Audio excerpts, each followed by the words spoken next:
இன்றைக்கி வீடியோவில் 1/2 kilo chicken தம் பிரியாணி துளசி அரிசியில் எப்படி பண்ணலான்றதை பார்க்கலாங்க. வாங்க வீடியோக்குள்ளே போகலாம். 1/2 கிலோ சிக்கனை நல்லா கழுவி எடுத்துட்டேங்க. இது கூட நான் 1/2 டீஸ்பூன் மஞ்சத்தூள், 1/2 டீஸ்பூன் கல்லுப்பு சேர்த்து பிசைஞ்சு வச்சுருக்கேன். இதை நம்ம தனியாக எடுத்து வச்சிடலாம். அடுத்தது அரிசிக்கான அளவு பார்த்துக்கலாங்க. நான் இன்றைக்கி பிரியாணி பண்ணுறதுக்கு துளசி அரிசி எடுத்திருக்கேங்க. துளசி அரிசின்றது பார்த்திங்கன்னா பிரியாணி அரிசி தாங்க. நம்ம நார்மலாக வீட்டில் யூஸ் பண்ணுற கால்படியால் தாங்க மெஷர்மெண்ட்லாம் எடுத்திருக்கேன். இந்த கால்படியால் 2.5 படிக்கு அரிசி எடுத்திருக்கேங்க. அதாவது 1/2 கிலோவுக்கு அரிசி எடுத்திருக்கேங்க. இந்த அரிசியை நான் 2 தடவை நல்லா கழுவி எடுத்துட்டேங்க. 3ஆவது தடவையாக நல்ல தண்ணி சேர்த்து 20 நிமிஷம் ஊற வச்சிட்டேங்க. 20 நிமிஷம் ஆனதுக்கப்புறம் நான் தண்ணியை தனியாக வடிகட்டி எடுத்து வச்சிட்டேங்க. அடுத்தது வெங்காயம் 200 கிராமுக்கு எடுத்திருக்கேங்க. இந்த மாதிரி சைஸில் 4 வெங்காயம் எடுத்திருக்கேங்க. தக்காளி 200 கிராமுக்கு எடுத்திருக்கேங்க. இந்த மாதிரி சைஸில் 3 தக்காளி எடுத்திருக்கேங்க. இஞ்சி 50 கிராமுக்கு எடுத்திருக்கேங்க. 50 கிராமுக்கான அளவு இதுதாங்க. பூண்டு பல் 25 கிராமுக்கு எடுத்திருக்கேங்க. இந்த மாதிரி சின்ன சைஸில் இருந்ததுன்னா 26 பூண்டு பல் எடுத்துக்கோங்க. கொஞ்சம் பெரிய பூண்டாக இருந்ததுன்னா 13 பூண்டு பல் எடுத்துக்கோங்க. இப்போ நம்ம பிரியாணி பண்ணுறதுக்கு ஸ்டவ் ஆன் பண்ணிடலாங்க. பிரியாணி பண்ணுறதுக்கு பாத்திரத்தோட சைஸ் ரொம்ப ரொம்ப முக்கியங்க. நான் இன்றைக்கி 1/2 கிலோ பிரியாணி பண்ணுறதுக்கு 3/4 கிலோ பிரியாணி பண்ணக்கூடிய பாத்திரத்தில் தாங்க பண்ண போகிறேன். பாத்திரம் நல்லா சூடாயிடுச்சு. இப்போ 100 mlக்கு ரீஃபைண்ட் ஆயில் சேர்த்துக்கிறேங்க. கடலை எண்ணெய்லாம் சேர்க்கக்கூடாது, வாசனை இல்லாத எண்ணெய் தாங்க சேர்த்துக்கணும். 100 mlன்றது 6 டேபிள் ஸ்பூனுக்கு நான் எண்ணெய் சேர்த்துருக்கேங்க. எண்ணெய் நல்லா சூடாயிடுச்சு. இப்போ 2 பட்டை, 1 ஸ்டார், 3 கிராம்பு, 2 ஏலக்காய், 1 இலையை 2ஆக எடுத்திருக்கேன். இதை நம்ம சேர்த்து 1 செகண்ட் நல்லா வதக்கிக்கலாங்க. இப்போ கட் பண்ண வெங்காயத்தை இதில் சேர்த்துக்கலாங்க. வெங்காயத்தை எப்பயுமே நம்ம டைரெக்டாக அப்படியே சேர்க்கக்கூடாது. இந்த மாதிரி கையில் கொஞ்சம் பிசைஞ்சு சேர்க்கும் போது டக்குன்னு வதங்கிடுங்க. இதை இப்போ 1 நிமிஷம் நல்லா வதக்கிக்கலாங்க. நான் இப்போ 5 நிமிஷம் பிளேட் போட்டு மூடி வைக்க போகிறேங்க. ஹை ஃப்ளேமில் தாங்க வைக்க போகிறேன். கண்டிப்பாக பிளேட் போட்டு மூடணும்னு கிடையாதுங்க, ஓப்பன்லேயே பண்ணலாம். நான் டக்குன்னு வேகணுன்றதுக்காக நான் ஒரு பிளேட் போட்டு மூடி வைக்கிறேங்க. அடிக்கடி நம்ம கிளறிட்டே இருக்கக்கூடாதுங்க. இந்த மாதிரி மூடி போட்டு மூடி வச்சோன்னா டக்குன்னு வெந்துருங்க. 5 நிமிஷம் ஆயிடுச்சு. இப்போ ஓப்பன் பண்ணலாம். இப்போ 4 பச்சை மிளகாய் சேர்த்து 1 செகண்ட் நல்லா கிளறிக்கலாம். நீங்கள் உங்கள் காரத்துக்கு ஏற்ற மாதிரி சேர்த்துக்கோங்க. இப்போ இதை 1 செகண்ட் நல்லா வதக்கிட்டு மறுபடியும் நான் பிளேட் போட்டு மூடி 3 நிமிஷம் வைக்க போகிறேங்க. 3 நிமிஷம் ஆயிடுச்சு. இப்போ ஓப்பன் பண்ணி பார்க்கலாம்.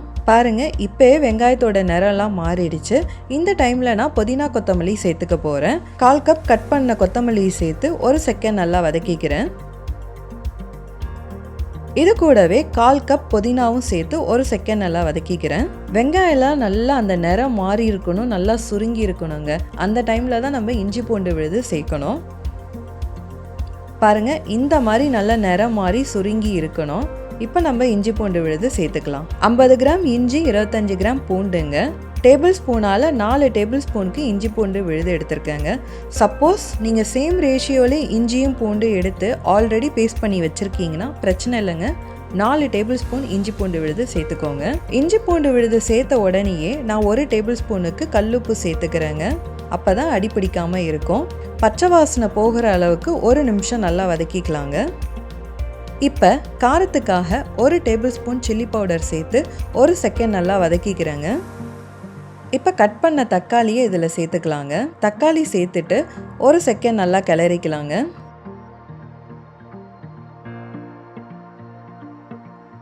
தக்காளி சேர்த்த உடனேயே நம்ம தயிரும் சேர்த்துக்கலாங்க. 100 mlக்கு தயிர் எடுத்திருக்கேங்க. டேபிள் ஸ்பூனால் 4 டேபிள் ஸ்பூனுக்கு தயிர் வருங்க.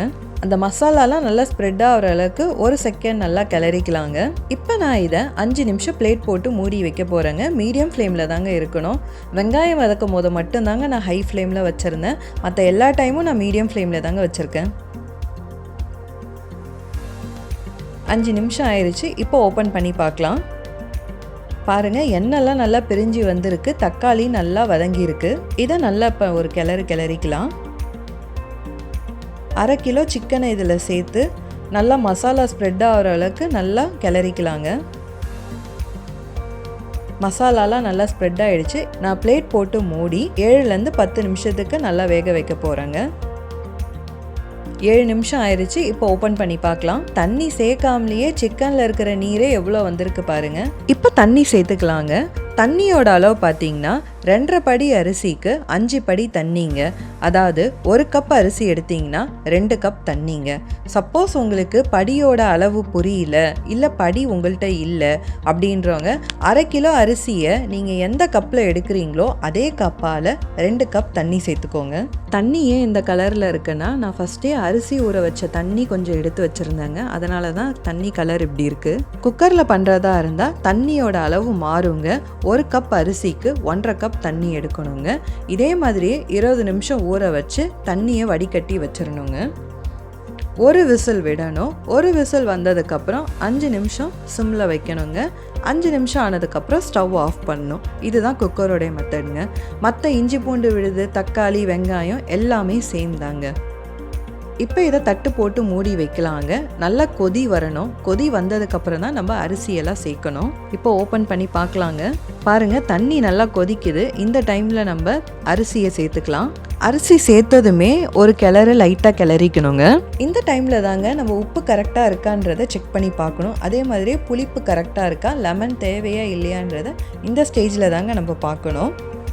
இப்போ இந்த எண்ணெயெல்லாம் நல்லா நகர்த்தி விட்டுட்டு டேஸ்ட் பண்ணி பார்க்கலாம். உப்பு எப்பயுமே ஒரு கல் தூக்கலாக இருக்கணுங்க. அதாவது நம்ம அந்த டேஸ்ட் பண்ணி பார்க்கும் போது லைட்டாக உப்பு கரிக்கிற மாதிரி இருக்கணுங்க. அப்படி இருந்தால் தான் கரெக்டாக இருக்குதுன்னு அர்த்தங்க. இல்லைனா நீங்கள் தேவையான அளவுக்கு உப்பு சேர்த்துக்கோங்க. எனக்கு கொஞ்சம் கம்மியாக இருக்குது, அதனால் நான் கொஞ்சம் உப்பு சேர்த்துக்கிட்டேங்க. நான் கொஞ்சம் புளிப்புக்காக 1/2 லெமன் சாறை இதில் சேர்த்துக்கிறேங்க. உங்களுக்கு புளிப்பு ஓகே கரெக்டாக இருக்குன்னா லெமன் சேர்க்க வேணாங்க. இப்போ இதை 3லேருந்து 5 நிமிஷத்துக்கு பிளேட் போட்டு மூடி வச்சிடலாங்க. மீடியம் ஃப்ளேமில் தாங்க இருக்கணும். தண்ணியும் அரிசியும் ஒரே லெவலுக்கு வரணுங்க. இப்போ ஓப்பன் பண்ணி பார்க்கலாங்க. பாருங்கள், தண்ணியும் அரிசியும் ஒரே லெவலுக்கு வந்துருச்சு. இந்த டைமில் நம்ம தம் போடலாங்க. நான் இன்றைக்கி தோசைக்கல்லில் தாங்க தம் போட போகிறேன்.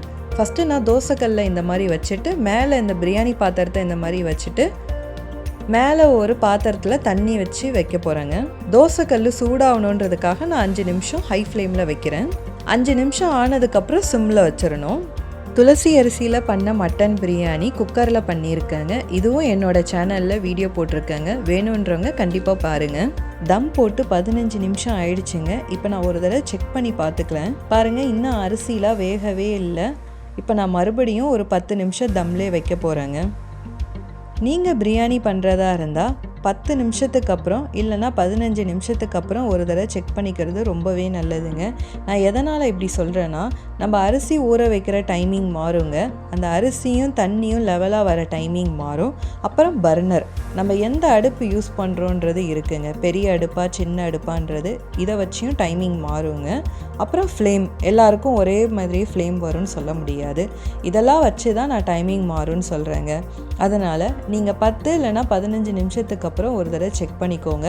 சப்போஸ் வேகலைன்னா 5 இல்லைனா 10 நிமிஷத்துக்கு தம்லே வைங்க. இப்போ 10 நிமிஷம் ஆயிடுச்சு. செக் பண்ணி பார்க்கலாங்க. பாருங்கள், அரிசி நல்லா வெந்துருச்சு. பிரியாணி ரெடி ஆகிடுச்சுங்க. எனக்கு இந்த பிரியாணி தம் போடுறதுக்கு 25 நிமிஷம் ஆயிடுச்சுங்க. ஃபஸ்ட்டு 5 நிமிஷம் ஹை ஃப்ளேமில் வச்சுருந்தேங்க. அப்புறம் 10 நிமிஷம் சிம்லே வச்சுட்டு செக் பண்ணி பார்த்தேங்க. அரிசி வேகலை. மறுபடியும் நான் 10 நிமிஷம் தம்லே வச்சுருந்தேங்க. டோட்டலாக எனக்கு 25 நிமிஷம் ஆச்சுங்க தம் பிரியாணி பண்ணுறதுக்கு.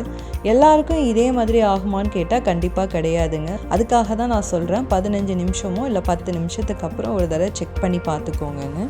துளசி அரிசியில் பண்ண சிக்கன் தம் பிரியாணி ரெடி ஆகிடுச்சு.